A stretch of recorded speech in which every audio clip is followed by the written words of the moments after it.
Hoy desde la Universidad de Jaén les traemos un tema que está a la orden del día. Vamos a hablar de historia, pero también vamos a hablar, por supuesto, del agua en Andalucía. Para ello nos acompaña el investigador Juan Manuel Matés. Bienvenido. Muchas gracias. Buenos Juan días. Manuel, ¿cómo se llama concretamente esta investigación que están llevando a cabo desde su grupo? Bueno, es un estudio sobre la gestión del abastecimiento del agua en Andalucía, sobre todo desde una perspectiva histórica y empresarial, y también pues analizando cuestiones vinculadas al desarrollo sostenible y viendo, bueno, cómo ha ido desarrollándose este servicio público, y viendo un poco pues la trayectoria que ha tenido en los últimos 200 años. ¿Y por qué 200 años concretamente? ¿Por qué este periodo? Estos 200 últimos años, sobre todo porque es cuando se produce, digamos, la transformación, el cambio, ¿no?, de lo que es un sistema clásico, el tradicional, que más o menos pues hemos conocido o se ha conocido pues más o menos hasta mediados del siglo XIX, y que incluso en muchas zonas pues hasta bien entrado el siglo XX no ha cambiado, ¿no?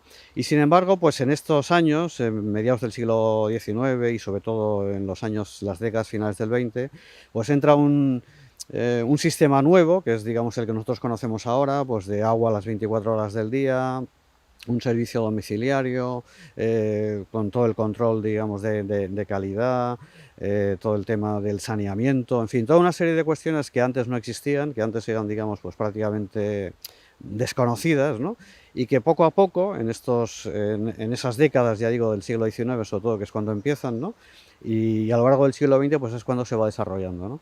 Esto que ahora nos parece como muy habitual y bueno, que incluso pues nos parece como lo normal, ¿no?, el tener y disfrutar de esas, digamos, de ese servicio, ¿no?, pues las 24 horas del día, un servicio domiciliario y demás, pues esto es algo que, digamos, muy novedoso, ¿no?, que es algo que no existía pues hasta hace, como aquel que dice, pocas décadas, ¿no? Pero ahora también tiene mucho que ver con el desarrollo sostenible. El desarrollar este servicio pues ha supuesto la interacción de muchas cuestiones, ¿no?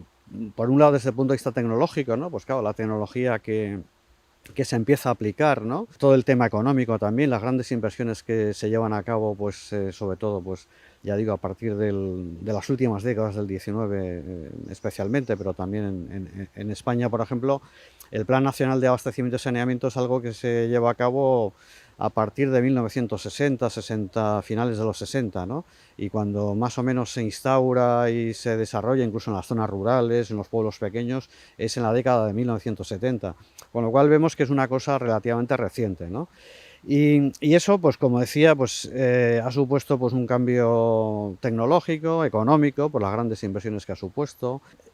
También sanitario, todo el tema, por ejemplo, pues de la higiene, la relación, por ejemplo, entre enfermedades vinculadas a la contaminación del agua, el cólera, toda una serie de enfermedades, bueno, que se han ido un poco como combatiendo y peleando pues para lograr que el agua, digamos, pues fuera verdaderamente potable, que no originara ningún tipo de enfermedades y demás.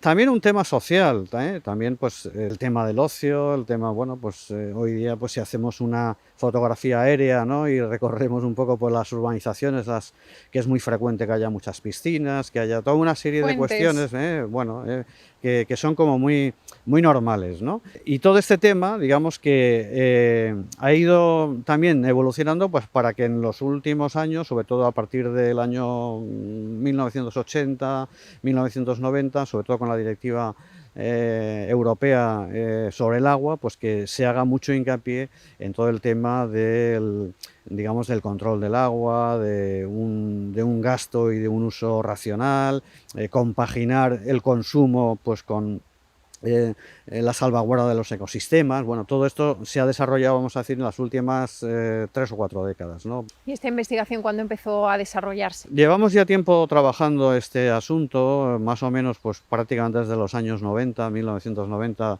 empezamos en el grupo de investigación a trabajar toda esta problemática de los servicios públicos, y ya digo, especialmente el tema del gas y del agua, ¿no? Quizá hemos hecho más hincapié, sobre todo en el campo, digamos, de de estudiar pues la Andalucía, ¿no? En los últimos años, ¿no? Que ha sido cuando hemos solicitado este proyecto a la Junta de Andalucía, y que gracias también a los fondos FEDER pues hemos recibido una pequeña ayuda pues para realizar esta investigación. Pero vamos, digamos que la trayectoria del grupo es ya desde hace prácticamente más de 30 años, ¿no? Es un grupo que es interuniversitario, que lo forman profesores de la Universidad de Málaga, de Granada, de Cádiz, también por supuesto de aquí de Jaén. Unos están más especializados en el servicio público del gas, otros más en el sistema, digamos, del agua, otros también se han enfocado más al tema del turismo, pero todos desde esa perspectiva, digamos, del análisis del sector servicios y del sector terciario, ¿no? ¿Y se ve esta investigación afectada por cuestiones de la actualidad, como por ejemplo la problemática con el gas debido a la guerra de Ucrania o la sequía que estamos padeciendo en Andalucía? Es curioso reseñar cómo es algo que comienza en la década de los 60, cuando un empresario catalán, lo que ahora conocemos como Naturgy, ¿no? Lo que en aquella época era Catalana de Gas, luego derivó pues a Gas Natural, ¿no? Bueno, es una empresa que ha ido, digamos, transformándose y ha ido cambiando, ¿no?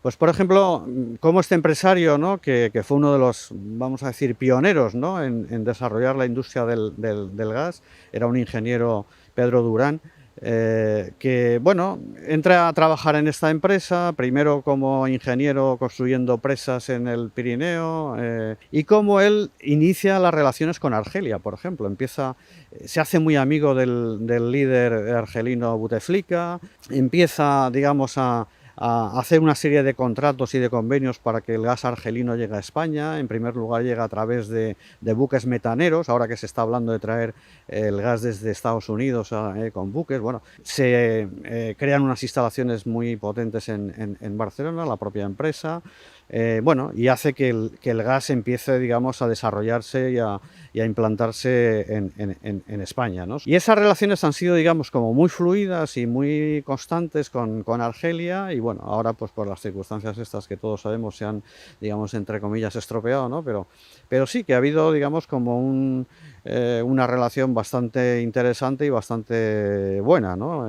Hay un monumento, por ejemplo, él era muy amante del desierto, visitó muchas veces Argelia, y hay un monumento de él, una lápida que lo recuerda allí, o sea que, vamos a decir, muy vivo, ¿no? Esa relación hispano-argelina, ¿no? En el tema del gas y los grandes, por ejemplo, pues a través de Pedro Durán, por ejemplo, pues se inicia todo lo que es la relación de España con Francia, con otros países europeos, para traer el gas argelino a través de España, o sea que en este sentido era algo bastante, digamos, bastante fluido, ¿no? Bueno, por desgracia, pues ahora están las cosas como están, y bueno, me imagino que con el tiempo pues las cosas se suavizarán y volveremos otra vez digamos, a mantener esa relación, pero evidentemente es un tema grave, ¿no? Porque la fuente fundamental del gas español es Argelia, ¿no? Con lo cual el romper, digamos, esa relación pues puede traer consecuencias bastante importantes digamos, para la economía, ¿no? Y bueno, y nosotros lo que estamos haciendo es sobre todo analizar esto, ¿no? Bueno,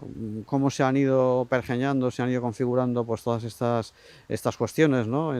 Vamos a decir, desde una perspectiva histórica, económica, ¿no? Y luego en el tema del agua, pues también un poco lo mismo, ¿no? Es decir, que aunque evidentemente las circunstancias son otras, pero también sí que tenemos como, vamos a decir, un esquema de funcionamiento bastante complejo, ¿no? A veces pensamos que el consumo del agua fundamentalmente es un tema urbano, y es al revés, el consumo de agua es esencialmente agrario, ¿no? Hay que compaginar lo que es el preservar el uso agrícola, y bueno, porque lo que antes eran tierras de secano, ahora pues, y olivares, ¿no? Aquí ahora son todos de regadío, buena parte de ellos, ¿no?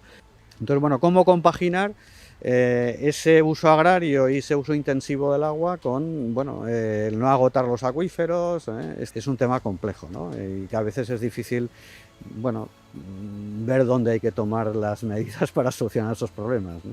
Un tema complejo, pero Sí. que sin duda se hace necesario estudiar, Sí. y desde aquí, desde la Universidad de Jaén, como siempre, se estudia, se indaga y se aprende, porque es importante aprender también de la historia y de dónde venimos para conocer todas estas cuestiones que están sucediendo en la actualidad. desde otros grupos de investigación también seguiremos investigando aquí en UJA Investiga la semana que viene.